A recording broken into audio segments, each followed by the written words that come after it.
In the depths of the Great Depression, when banks collapsed and families struggled to survive, a new kind of American legend emerged. His name was John Herbert Dillinger, a man whose daring robberies, prison escapes, and violent shootouts made him both a symbol of rebellion and a national menace. Newspapers portrayed him as a desperado.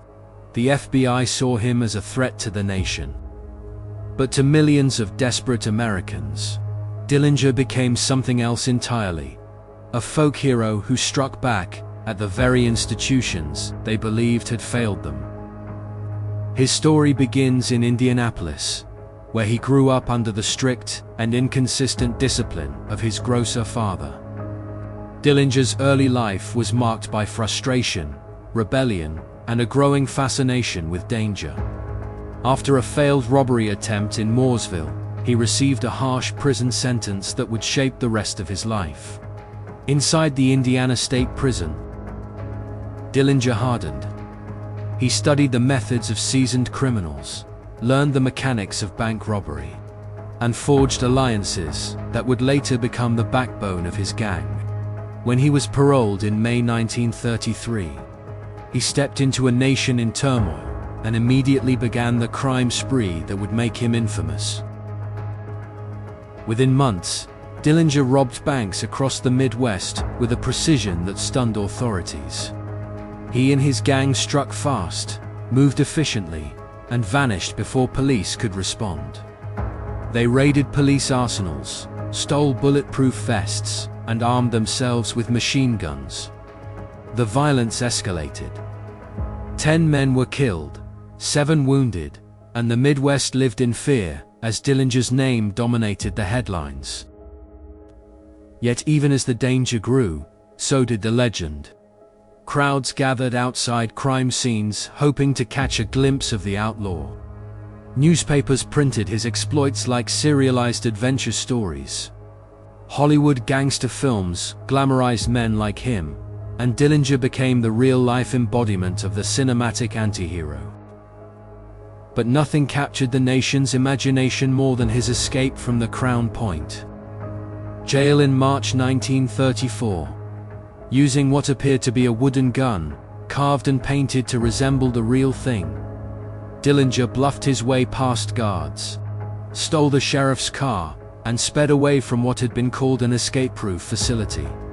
Crossing state lines in a stolen vehicle gave the FBI jurisdiction, and J. Edgar Hoover seized the opportunity. Dillinger was no longer just a criminal. He became the Bureau's first official public enemy #1, and the manhunt intensified. Throughout the spring of 1934, Dillinger lived on the run. He underwent plastic surgery, hid in safe houses, and traveled with a rotating cast of associates. He attended the Chicago World's Fair, walked freely through crowded streets, and even went to the movies. But the FBI was closing in. Agents modernized their tactics, coordinated across state lines, and used new forensic methods to track him. The chase grew tighter, the danger greater, and Dillinger's world began to shrink. Everything came to a head on the night of July 22, 1934. Dillinger arrived at the Biograph Theater in Chicago with 2 women, Polly Hamilton and Anna Sage, a Romanian immigrant facing deportation. Sage, desperate to remain in the United States, had struck a deal with the FBI. She would lead Dillinger into a trap. As the trio stepped into the theater to watch Manhattan melodrama, federal agents surrounded the area. More than 20 officers waited in the shadows, preparing for the moment Dillinger emerged. At 10:35 p.m., Dillinger walked out into the warm summer night. He noticed the agents almost immediately and reached for his pistol, but he never had the chance to fire. Shots rang out. Dillinger fell to the pavement, mortally wounded. Witnesses later claimed he was shot at close range, perhaps within arm's reach. Agent Charles Winstead is believed to have fired the fatal shot. Dillinger died within moments, ending the most intense manhunt in American history. John Dillinger's story is more than a tale of crime. It is a reflection of a nation in crisis, a moment when desperation blurred the lines between villain and hero.